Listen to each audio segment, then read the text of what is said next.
Do you believe that the Chinese government is perpetrating a genocide on the Uyghur people?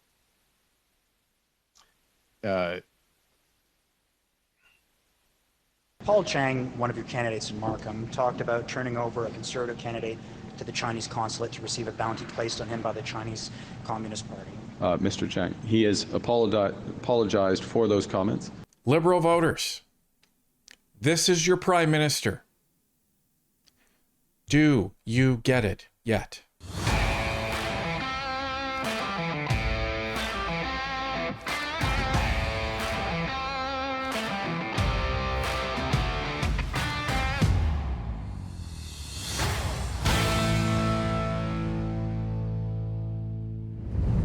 Mark Carney was challenged directly today on whether he will boot Michael Ma from caucus for the gong show that happened last week.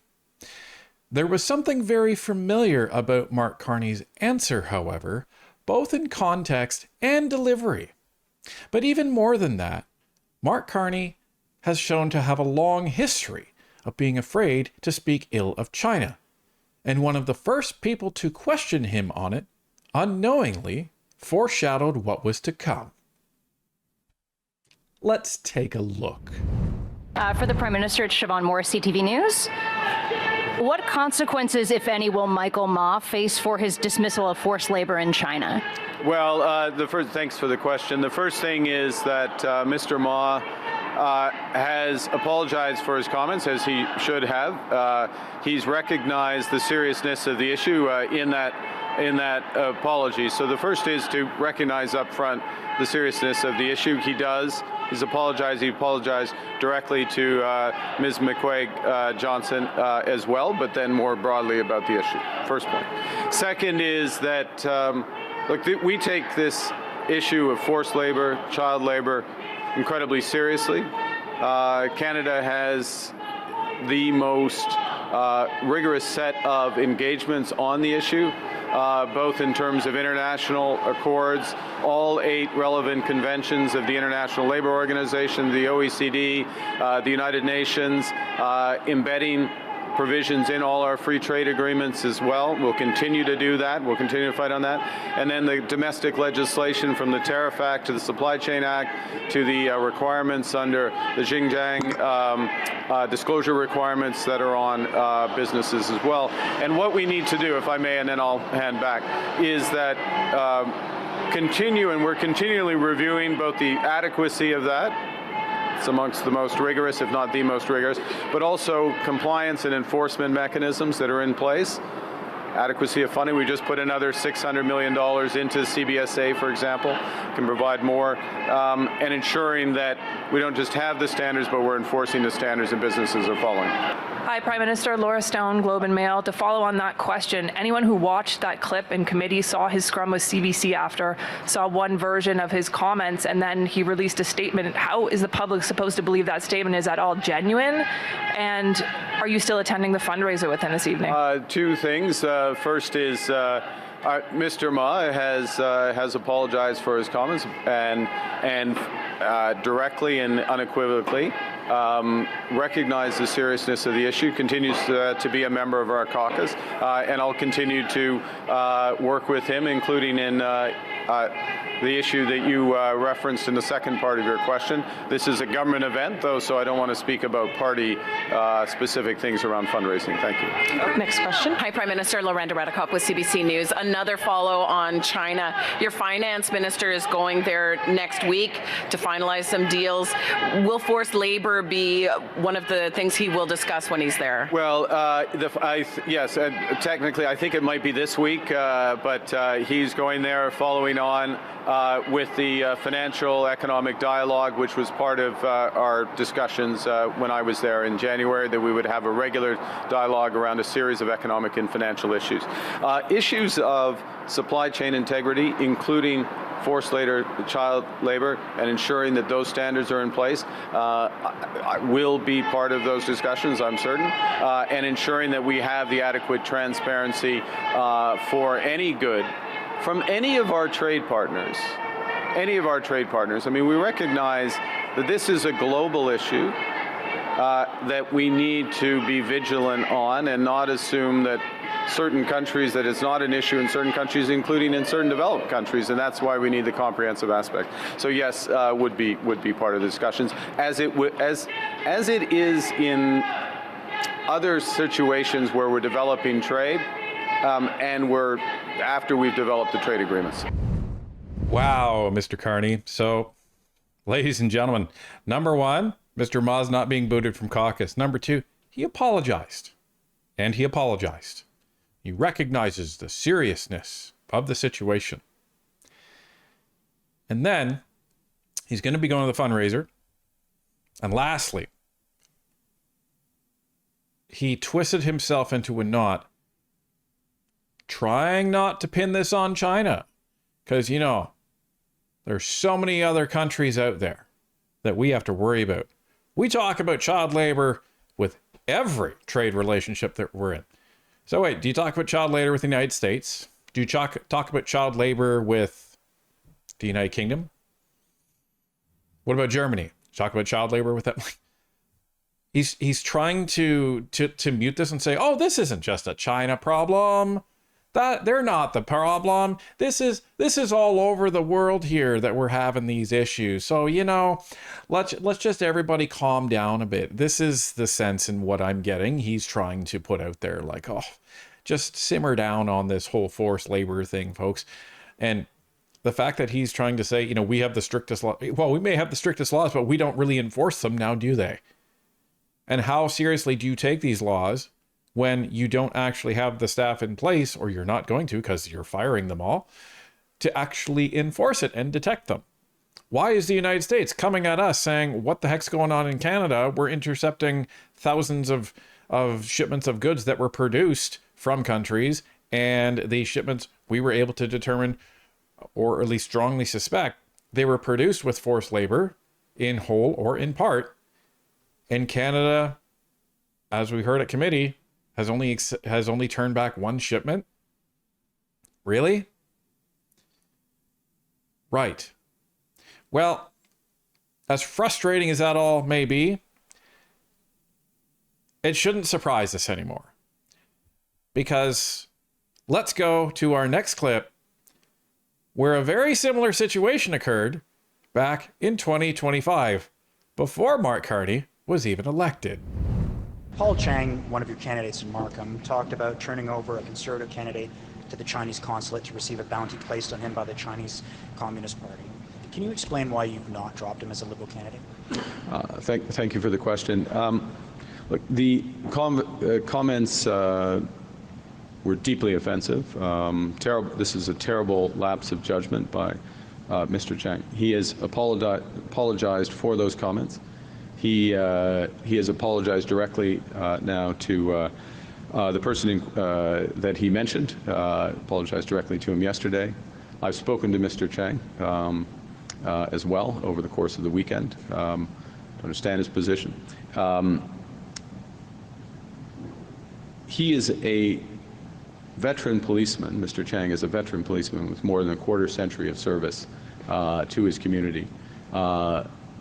28 years of defending rights in this community, and he will continue with his candidacy going forward, having made those apologies very clearly to the individual, to the community, and moving forward to serve. So the Conservative candidate has come out and said that apology is not sufficient, and that previous to this, he was speaking with the RCMP about his safety. So I'm just wondering why you feel comfortable continuing with a candidate that was parroting Chinese Communist Party talking points to try and attack a political candidate. Look, this is a person of integrity who served this community, his community, as a senior police officer for, as I said, more than a quarter century. He's made a terrible lapse in judgment. He's made an apology for that. It's also an individual who has family in Hong Kong. He's under no illusions about the situation there, the situation in broader China. He's made those apologies. He's made them directly to the individual concerned. He's made them directly to me. He has my confidence. Thank you. Good morning, Mr. Carney, Rafaluji Canyon, CBC News. It's not just opposition parties calling for Mr. Chang's resignation, it's also at least 13 civil society groups. What message are you sending to Canadians who are worried about pressure from China when you allow him to stay on? And how can you credibly criticize Pierre Poliv for his lack of security clearance when Mr. Chang is considered a worthy candidate? Well, the first thing, I can very credibly criticize the Leader of the Opposition for being at 930 days running and not having a security clearance. I will say as well, in the course of my responsibilities, current responsibility, I didn't do that. That wasn't me. I did manage to cut the piece of wood second time running. Although I was under expert supervision. No, getting back to these are serious matters, so I appreciate the question. But in the course of my responsibility as Prime Minister, just yesterday, I received an additional briefing on foreign interference and potential matters related to that. Of course, I can't share any details of that, but it just underscored once again, I take my responsibility seriously, but the extent to which Leader of the Opposition does not and hasn't for more than 3 years. In terms of, but to go back to the specifics of your question, this situation. Look, I deeply offended by those comments. As I said, they're a terrible lapse of judgment. I view this as a teachable moment. It underscores the respect with which we treat human rights in this country, the differences between Canadian society and other countries. This, after all, though, I will go back to the character of the individual who made a lapse judgment. This is someone who has served our community, has been on the front line of policing for almost 3 decades, and has been standing up for those rights and has that track record for it. He's made his apology. He made it to the public. He made it to the individual concerned, made it directly to me, and he's going to continue with his candidacy. Thank you. Sound familiar? So he's apologized, and he's apologized. And then what I need to tell everybody is I need to try and just deflect off of that and tell everybody what a great person he is. And try to just soften this whole thing and say, oh, well, you know, he's served for a long time and, you know, he has family back in China. That's not a problem. Oh, this is a teachable moment. We all remember these things, but it's the same pattern, almost to a T. First he says, well, the guy's apologized. Well, he's apologized. He's apologized to me. He's apologized to the individual person. Like that's verbatim. And this is a teachable moment. Well, maybe this is no longer a teachable moment for the individual, Mr. Carney. Maybe it's a teachable moment for you. Because as we all know, Paul Chang chose to resign from his candidacy right after the RCMP said that they started an investigation into this. Now, we haven't heard anything about the RCMP investigation, but I think it says a lot when Paul Chang himself says, uh-oh, I think I should step down because the RCMP are now investigating. Unreal. So this is the context in which he's answering this, right? And again, he also said this BS about, well, you know, we need to understand the differences between, you know, Canada and other countries. Other countries that put out bounties on our own citizens that your candidates are encouraging people to kidnap. What is there to understand there, Mr. Carney? What is there to understand the fact that China uses forced labor and child labor and we do not? What is there to understand about the fact that you've essentially neutered our ability to detect forced labor goods coming into this country? What is there to understand about that? What is there to understand about the fact that Michael Ma has yet to condemn directly that there's forced labor going on in China? Where he specifically says to the person that he apologized to, I don't believe in things I can't see, and I don't believe in reports. What is there to understand? Now, One thing we can understand is this is, again, not the first time that this kind of skating has gone on with Mark Carney. Ladies and gentlemen, we now go back to May of 2021, where Mark Carney made a committee appearance, and we're not talking about pipelines this time, but we are talking with Mr. Poliv and Mr. Carney. Mr. Carney, can you tell me the countries from which your company sources the polysilicon that goes into its solar panels? I mean, off the top of my head, I can't, but I can tell you that a number of the solar arrays, or the main components of solar arrays, and I would come from China, which is one of the largest producers. In fact, is the largest producer in the world of solar arrays. Yes, that is true. In fact, half of the polysilicon, which is the main raw material used to make solar wafers, is produced in highly secretive coal-powered factories in the Xinjiang region, the same place the communist regime is carrying out a genocide against the Muslim minority. I'm going to quote Reuters here. Quote, some U.S. lawmakers have voiced growing concern that the industry is dependent upon products, specifically the raw material polysilicon, linked to work camps in China's Xinjiang region.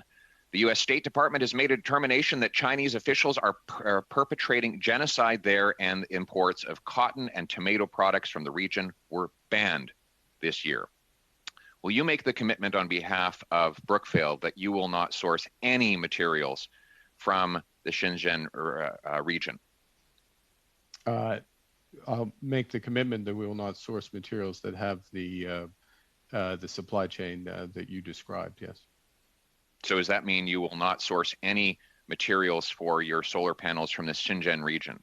Well, I think one has to look at, I don't have with me today the exact source, the exact companies and the specifics. So I'm not, if I may, I'm not going to take the reference from a media report and apply it as fact. But certainly ethical sourcing is important to us at Brookfield, yes. Well, that's a nice talking point, but you would think you would know one way or the other whether your materials are, being that you are responsible for environment, social, and governance for this massive $500 billion enterprise, that you would know off the top of your head if the materials were coming from a place known for slavery, genocide, and coal-fired electricity. What I'm saying, Mr. Poliv, is I do not believe that that is the case. But you haven't verified it. So you've asked me the question. Well, I have no reason to believe that it is the case. No. Yeah. Okay. But you don't know. It just seems astonishing to me that someone who's responsible for environment, social, and governance would not want to guarantee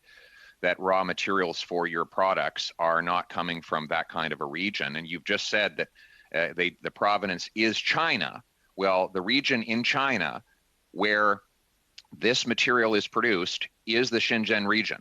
So I'm just shocked that you haven't looked into this. It seems like you're concerned more with shareholder profits than you are with human rights and social justice.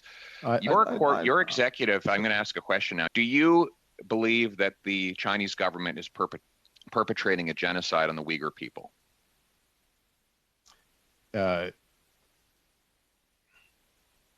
Put shareholder profits aside and just focus on humanity here for a moment. I focus on humanity. I spend so yes or no? Focus on humanity, which yes is or no? dedicated to my. Yes or no? I'm deeply concerned by the situation and with the. Yes or no? Thank you very much, Mr. Poliv. It's not surprising, but it's still shocking to see when it's in front of you. Completely dodges and refuses to actually say yes. And this is crazy. This is crazy because this was demonstrated to be happening. It's still happening. And the Liberals even voted to condemn it. Well, everybody except cabinet. They abstained because, we have a backbone as long as it can be very flexible. So this is the Prime Minister. So is there no wonder he isn't taking a hard line on this when it comes to China? Is there any wonder that he's not taking a hard line on this when it comes to human rights? Is there a wonder that he's not taking a hard line on this when it comes to forced labor?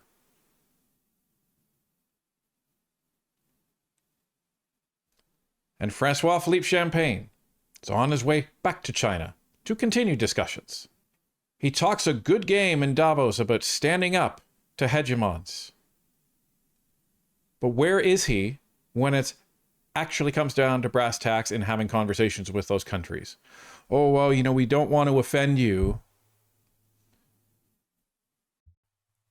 Please don't put any other tariffs on us. You know, we don't want to offend you. We're just a middling power little country. Let me go, you know, sulk over here in a corner.